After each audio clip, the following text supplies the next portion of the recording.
the thing about Derek Carr's contract is it is so backloaded that the further along he gets in his career, the closer he gets to 40, the more expensive he's going to become and the more dead cap that he's going to put on this team, like in 2025, 2026, 2027.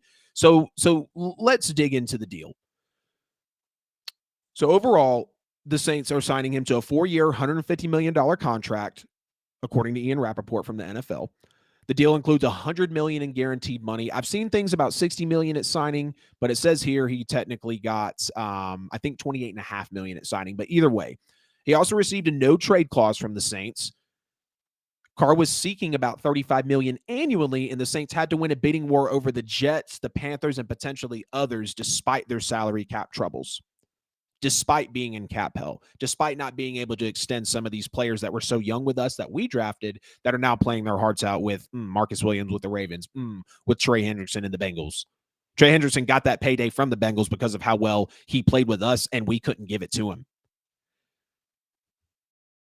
Derek Carr structured his deal to accommodate the Saints' cap issues, clearly, and now new details have shown us that Carr's contract will only count $7.2 million against the cap in 2023 before the deal explodes in 2024 and in 2025. So basically year one, or first thing, you have the signing bonus, $28.5 million. So I think that's the official there. 2023 base salary, $1.5 million fully guaranteed. So again, he's not going to account for a lot of money on the cap this year.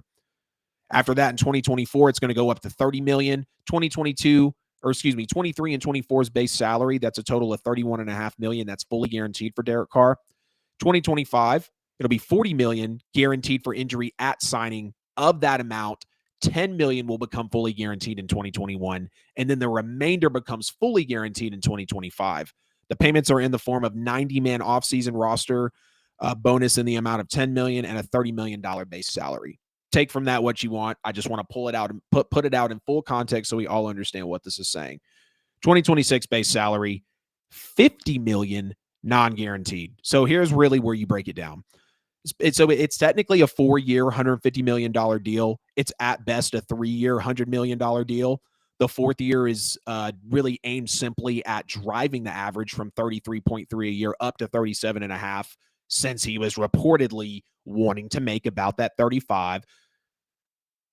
And now it's going to be giving him about 37.5 a year. The contract could be as short as 2 years, $70 million, which doesn't sound horrible, but with the final $10 million being subject to offset in 2025. So at a minimum, Derek Carr would make $60 million for 1 year. The only way to avoid owing him $70 million over 2 years would be to cut him after the one season, which again, that final $10 million will be subject to offset in 2025. So the way they structured it, like first year up front, that's great. They gave him signing bonus money that we didn't have.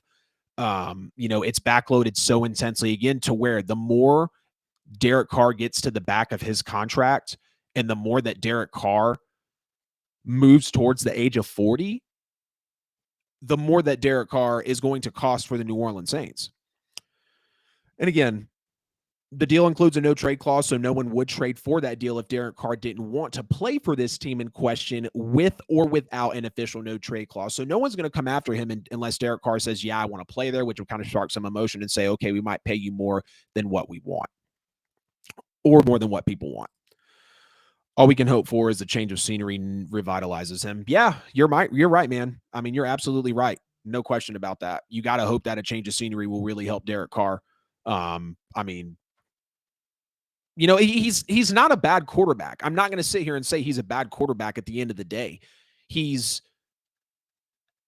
better than average, good, but I wouldn't put him much above good. Again, the Saints, they want to win another Super Bowl. We're not in it to win the division. We're not in it to just win a playoff game or two. We want to go win the Super Bowl. That's not going to be possible with Derek Carr. It's just not going to be possible with him. I don't see how it will be. So there you have it. The New Orleans Saints have signed Derek Carr to a 4-year, $150 million deal. Again, I'm glad we didn't trade for him. Again,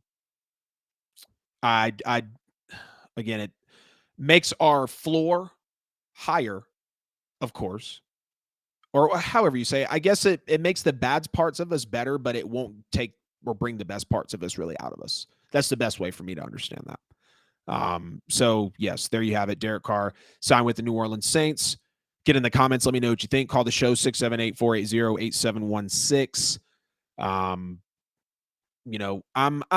excited about it. I'm excited about it because we're going to have a guy that's definitely athletically capable. He can put numbers up. I don't think he's going to be extravagant, but it's better than what we were looking at.